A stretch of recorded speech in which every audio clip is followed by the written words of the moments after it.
एक व्यक्ति था, रास्ते से जा रहा था। बहुत दिनों के बाद उसे कुछ धन मिला।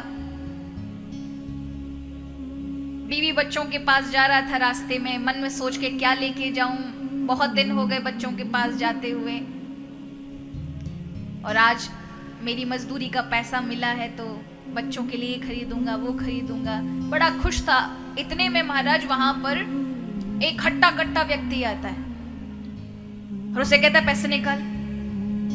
वो रो पड़ता है कि ये मत लीजिए, देखो भैया आपको अगर कुछ चाहिए तो मैं दे दूंगा, लेकिन मेरे पैसे मत लेना, ये मेरे लिए बहुत जरूरी है, मेरे बच्चे मेरा प्रतीक्षा कर रहे हैं। और उसने 2 थप्पड़ मारे महाराज, उससे वो पैसे छिना लिए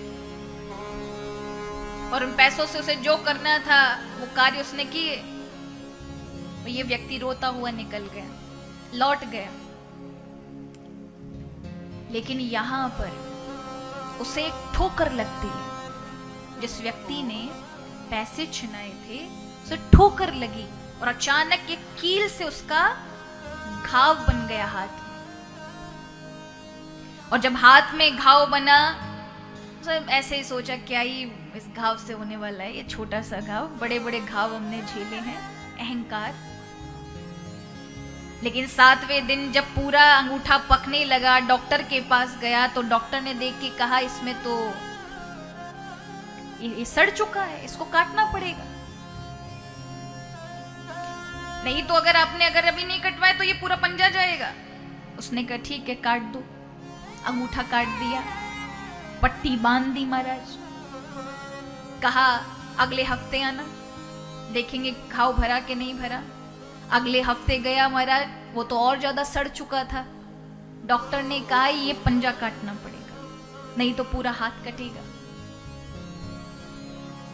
मरता क्या नहीं करता, पंजा कट गया महाराज, पट्टी बांध दी गई और कहा अगले हफ्ते आना।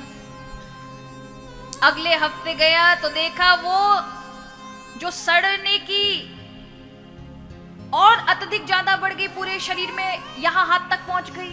डॉक्टर ने कहा पूरा हाथ काटना पड़ेगा, नहीं पूरा शरीर जाएगा। अब तो रोने लगा, ये कैसी बात कर दी, अंगूठे से आपने पंजा, पंजे से अब मेरे हाथ पर पहुंच गए। बोले आपके पूरे इस हाथ पर सेप्टिक बन चुकी है, काटना पड़ेगा।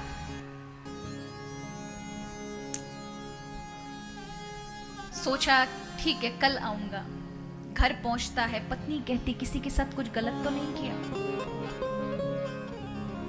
क्योंकि एक अंगूठे में हल्की सी कील लगने से तुम्हारा हाथ कटने की नौबत आ गई। तुम याद करो तुमने किसी के साथ कुछ गलत तो नहीं किया है, क्योंकि तुम बहुत अहंकारी हो, हमेशा क्रोध में रहते हो। तभी उसे याद आता है, हाँ 1 महीने पहले मैंने एक व्यक्ति के पैसे छिना लिए थे। बहुत जिद कर रहा था, रो रहा था, पर मैंने नहीं देखा, मैंने उसके पैसे, क्योंकि मेरी आदत है छीनने की। उसने कहा बस उसी का ही अपराध हुआ, जाकर के कहीं मिल जाए, जहां से वो दिख रहा था तुम्हें, जाओ कैसे भी करके उसके पैर पकड़ लेना, उसे माफी मांग लो, उसी के कारण ऐसा हुआ है। जाता है, जहां मिला था वहां पर लोगों से पूछता है, लोगों ने कहा यही काम करता है, और पास में जाकर के देखा वो व्यक्ति वैसे ही अपनी मेहनत मजदूरी कर रहा है। उस व्यक्ति के पैरों में पड़ गया, भैया मुझे बचा ले, तूने क्या पढ़ा था, क्या कौन सी बद्दुआ मुझे दे दी, क्या तूने ऐसा किया जिससे मेरा एक अंगूठे में घाव उस दिन हुआ, उससे मेरा पूरे हाथ कटने की नौबत आ गई।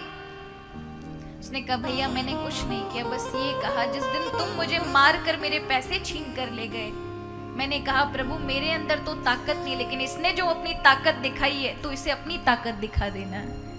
और इसलिए भगवान ने अपनी ताकत दिखा दी महाराज। और याद रखिए, किसी भी दुखी को, किसी भी कमजोर को यदि आप अपनी ताकत दिखाएंगे तो आपसे बड़ी ताकत ऊपर बैठी है महाराज। छोड़ने वाले तो और बचने वाला कोई भी नहीं है। इसलिए कहा कि बहुत सोच समझ कर कर्म करने चाहिए, हमारे द्वारा किसी को कष्ट ना पहुंचे, अन्यथा महाराज कर्म दोबारा से आपके सामने दीवार बन करके खड़े हो ही जाते हैं।